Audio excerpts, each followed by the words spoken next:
अगर कोई धार्मिक, ऐतिहासिक या प्राकृतिक जगह आपके घर से इतनी दूरी पर हो कि आप भोर में निकलें और दिन भर वहां भ्रमण करने के बाद शाम तक या कभी कभी मध्य रात्रि तक वापस आ जाएं, तो वो जगह आपको बार बार अपनी ओर आकर्षित करती है। उत्तर प्रदेश राज्य के प्रयागराज शहर से 85 किलोमीटर एवं वाराणसी से 70 किलोमीटर दूर स्थित मिर्जापुर उर्फ विंध्याचल उनमें से एक है। चाहे आपको पहाड़ियां या झरने पसंद हो, शरीर के रोम रोम को रोमांच से भरने के लिए, पुराने ऐतिहासिक किले व पुल जिज्ञासा बढ़ाने के लिए, या धार्मिक भावनाओं को संतुष्ट करने वाले मंदिर, गुफाएं या तालाब, मन को आत्मिक शांति प्रदान करने के लिए, यहाँ पर हर किसी के लिए भ्रमण योग्य कई महत्वपूर्ण स्थान हैं। उत्तर प्रदेश पर्यटन के दृष्टिकोण से इसीलिए मिर्जापुर कम विंध्याचल का विशेष महत्व है।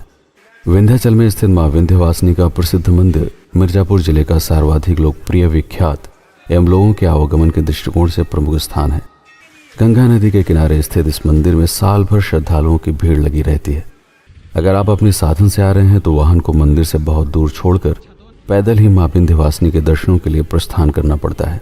पौराणिक कथा के अनुसार जब वासुदेव ने यमुना पार करके कृष्ण को गोकुल में छोड़ नंद एवं यशोदा की पुत्री को कंस को सौंपने के लिए लाए थे, तब कंस द्वारा पत्थरों पर फेंके जाने के बाद मां विंध्यवासिनी ने अपना रूप धारण कर कृष्ण के जन्म एवं कंस के अंत की भविष्यवाणी की और महिषासुर एवं रक्तबीज का वध करने के उपरांत सदैव के लिए विंध्य पर्वतों के बीच से बहने वाली पतित पावनी गंगा के तट पर 3 रूपों में विराजमान हुई: विंध्यवासिनी देवी, महाकाली एवं अष्टभुजा देवी। श्रीमद् भागवत, मार्कंडेय पुराण, महाभारत, पद्म पुराण एवं शिव पुराण में मां विंध्यवासिनी के विषय में अनेक वर्णन प्राप्त होते हैं। कई स्थानों पर इन्हें मां दुर्गा का स्वरूप तो कुछ जगहों पर पार्वती एवं काली का मायावी रूप कहा गया है। धर्म ग्रंथों के अनुसार मां विंध्यवासिनी को भगवान श्री कृष्ण की बहन के रूप में भी पूजनीय माना जाता है। अप्रैल और अक्टूबर के महीने में नवरात्र के दौरान मां विंध्यवासिनी के दर्शनों के लिए भारी संख्या में लोग यहाँ आते हैं। मंदिर के पीछे ही विंध्यवासिनी घाट है, जहाँ पर श्रद्धालु दर्शन से पूर्व गंगा में स्नान करते हैं। मां विंध्यवासिनी के दर्शनों के उपरांत 3 किलोमीटर दूर श्रद्धालु मां काली के रूप का दर्शन करने के लिए काली खोह की तरफ प्रस्थान करते हैं। रास्ते में मां काली गुफा भी दर्शनार्थियों के लिए आकर्षण का केंद्र होता है। यहाँ से 250 मीटर आगे स्थित है मां काली के स्वरूप को समर्पित महत्वपूर्ण धार्मिक स्थल काली खोह मंदिर। पौराणिक कथा के अनुसार रक्तबीज नामक राक्षस को ब्रह्मा का वरदान प्राप्त था कि यदि उसके शरीर से रक्त की एक भी बूंद जमीन पर गिरती है तो उसमें से लाखों राक्षस पैदा होंगे। भयभीत देवताओं को रक्तबीज के उत्पात से छुटकारा दिलाने के लिए महाकाली रूप का सृजन हुआ। इस रूप के साथ ही माता ने रक्तबीज के शरीर से गिरने वाली हर बूंद को आकाश की ओर मुख करके पान किया। यहाँ पर विराजमान प्रतिमा में मां का मुख आसमान की ओर होना इसी पौराणिक कथा का सांकेतिक प्रतीक है। काली खोह से 4 किलोमीटर दूर विंध्याचल के पर्वतों पर स्थित है मां अष्टभुजा देवी का मंदिर। अगर आप सीढ़ियां नहीं चढ़ना चाहते तो अपने निजी वाहन के द्वारा घुमावदार सड़कों का चक्कर लगाते हुए पहाड़ के ठीक शीर्ष पर पहुंच सकते हैं, जहां से कुछ सीढ़ियां उतरकर मां विंध्यवासिनी के अष्टभुजा रूप का दर्शन प्राप्त किया जा सकता है, या फिर आकाशीय रज्जु मार्ग या एरियल एयरवेज से भी पहाड़ी के शीर्ष तक पहुंचा जा सकता है। पौराणिक कथा के अनुसार ये वही रूप है जब कंस ने नंद एवं यशोदा की पुत्री को देवकी का 8वां पुत्र समझकर पत्थर पर फेंका था। तब योग माया से उस नवजात शिशु ने 8 भुजाओं वाली देवी का भयानक रूप धारण कर कंस के मन में प्राणों का भय पैदा किया था और कृष्ण के पैदा हो जाने की भविष्यवाणी हुई थी। इस तरह मां विंध्यवासिनी, काली खोह, अष्टभुजा मंदिर, इन तीनों के दर्शनों से एक त्रिकोण परिक्रमा संपन्न होती है। इसके अलावा तारकेश्वर महादेव, शिवपुर, सीताकुंड, रामेश्वर महादेव मंदिर, श्री देवराहा बाबा आश्रम में भी श्रद्धालु दर्शनार्थ जाते हैं। मिर्जापुर रेलवे स्टेशन से 35 किलोमीटर दूर चुनार तहसील क्षेत्र में गंगा नदी के किनारे कैमूर पर्वत के उत्तरी दिशा में स्थित है मिर्जापुर का ये ऐतिहासिक किला, जिसे चंद्रकांता चुनारगढ़ या चरण दरी भी कहा जाता है। 1924 में किले पर लगवाए गए एक शिलापत्र पर गुदी हुई जानकारी के अनुसार समय समय पर कई राजाओं ने अपने अधिकार के दौरान इस किले का निर्माण एवं सुधार करवाया।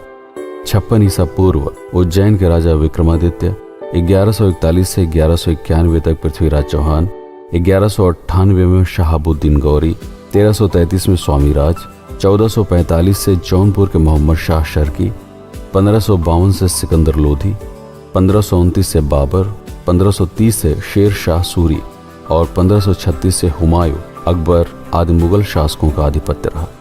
इस किले की ऐतिहासिक प्रमाणिकता को देखते हुए उत्तर प्रदेश पर्यटन द्वारा इसे संरक्षित किया गया है। बनारस का भ्रमण करने वाले पर्यटक चिनार का किला देखने के लिए अवश्य आते हैं। स्थानीय लोगों के लिए यह किला और यहाँ पर बहती हुई गंगा का अद्भुत दृश्य, दूर से दिखाई पड़ने वाला चिनार का पुल एवं विहंगम सूर्यास्त आकर्षण का प्रमुख केंद्र है। ईस्ट इंडिया कंपनी के सबसे चर्चित अधिकारी मार्कस वीजली ने जिले को बसाने की शुरुआत गंगा नदी के किनारे स्थित बरिया घाट से की थी। यहीं पर स्थित है मिर्जापुर का प्रसिद्ध घंटा घर, जिसका निर्माण 1891 में करवाया गया था। 82.5 डिग्री की देशांतर रेखा मिर्जापुर के इसी भाग से होकर गुजरती है, जिसके आधार पर अंग्रेजों के काल में भारतीय मानक समय की गणना की जाती थी।